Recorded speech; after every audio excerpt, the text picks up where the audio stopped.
लकल हम्दि या अल्लाह अस्सलातु वस्सलामु अलैका या रसूल अल्लाह अम्मा बअद।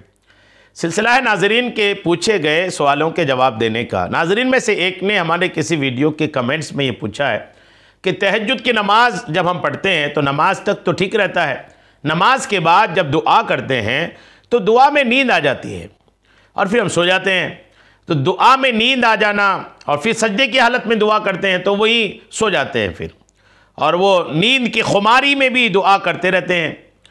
कोशिश करते हैं बता रहे रोकने की, लेकिन रुकती नहीं, नींद आ ही जाती है। क्या करना चाहिए? नींद आए तो दुआ करनी चाहिए कि नहीं करनी चाहिए? नींद आ जाए तो जिक्र अस्कार नमाज दुआ ये करनी चाहिए कि नहीं? आइए मैं अर्ज़ करता हूँ। तहज्जुद के ताल्लुक़ से मैं जल्दी से एक बात अर्ज़ कर दूँ कि तहज्जुद की नमाज के ताल्लुक़ से 200 से ज़ायद सवालों के जवाब हमारे चैनल पे अपलोड है। बाज़ाब्ता तहज्जुद पर एक प्लेलिस्ट बनी है। अगर आप तहज्जुद की तरफ दिलचस्पी रखते हैं और तहज्जुद के बारे में जानना चाहते हैं तो हमारा चैनल आपके लिए नेमत है। आप हमारे चैनल की प्लेलिस्ट के में आएँ और तहज्जुद के फ़ज़ाइल व मसाइल वाली प्लेलिस्ट को क्लिक करें। आपको 200 से ज़्यादा सवालों के जवाब नमाज तहज्जुद के ताल्लुक़ से मिल जाएंगे। उन्हीं में से एक कड़ी एक सवाल ये भी है, जवाब पेश कर रहा हूँ।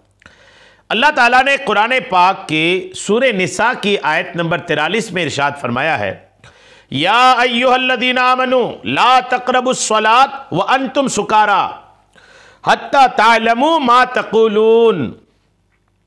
ये अल्लाह तबारक व तआला ने फरमाया, ये आयत नंबर 43 का एक हिस्सा है। क्या तर्जमा है सुनिए। अल्लाह फरमाता है, ए ईमान वालो, ना करीब जाओ नमाज के जब तुम नशा की हालत में हो, यहां तक कि तुम समझने लगो जो जबान से कहते हो। अल्लाह करीम ने यहां इरशाद फरमाया कि अगर नशा की हालत में है और आप क्या बोल रहे हैं आपको पता ही नहीं, समझ नहीं है, नशा की वजह से आप समझ नहीं पा रहे हैं, तो अल्लाह फरमाता है नमाज के करीब ना जाइए।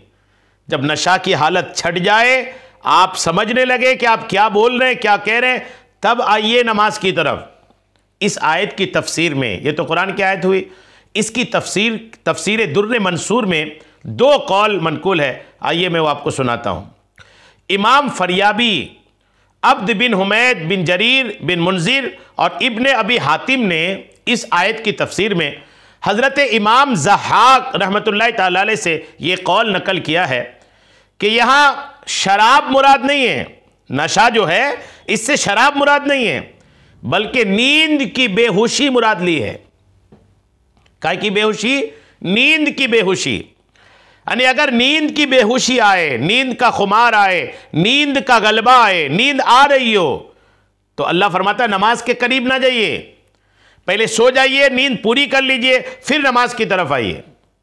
इससे कोई ये ना समझे कि फजर में उठते हैं तो नींद आती रहती है तो सो जाएं, फजर कजा कर दें, ये नहीं, इसके ऐसा नहीं है। फजर की नमाज का वक्त हो गया तब तो आपको नींद आ रही हो, कुछ आ रही हो, आप उठें, चेहरे पर पानी मारें, नींद को दूर करें, फिर फजर की नमाज पढ़ें।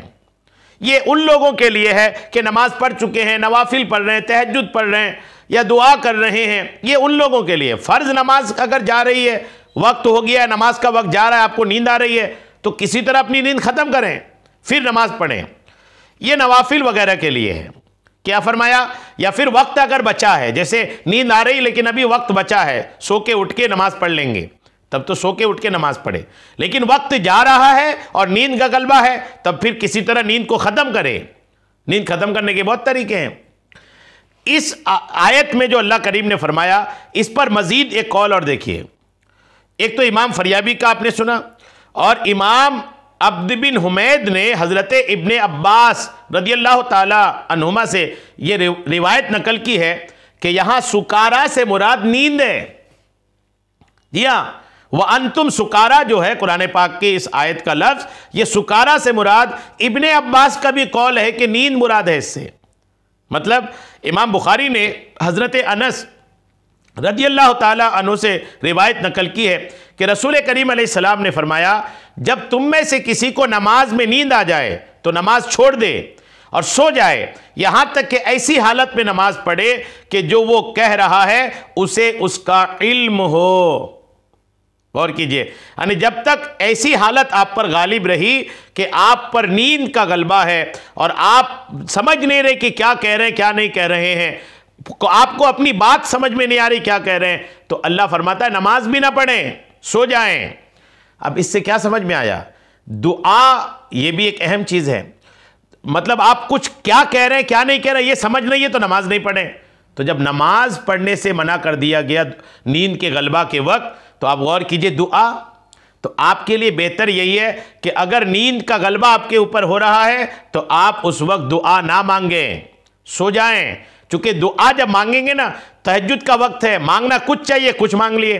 जैसे आप मांगना चाह रहे हैं या अल्लाह मुझे रोजी दे, और नींद की वजह से बोल दिया मौला मुझे रोजी ना दे, कुछ भी हो सकता है। नींद का गलबा है, बेहोशी है, तो उस वक्त कुछ का कुछ निकल सकता है। लिहाजा अगर आप पर नींद का गलबा है, नींद तेजी से आ रही हो, तो बिल्कुल उस वक्त दुआ ना मांगें, सो जाएं, नींद पूरी कर लें, उसके बाद दुआ मांगें। आप इसको बिल्कुल अच्छे से महफूज कर लीजिए, याद कर लीजिए इस बात को कि नींद का गलबा हो तो दुआ नहीं करनी है। ठीक है, उम्मीद है मेरी बात आपको समझ में आ गई होगी। अल्लाह करीम हम सबको शरीअत के तमाम मसाइल सीखने, समझने और उस पर अमल की तौफीक अता फरमाए। आमीन बिजाहिन नबील अमीन सल्लल्लाहु तआला अलैहि वसल्लम।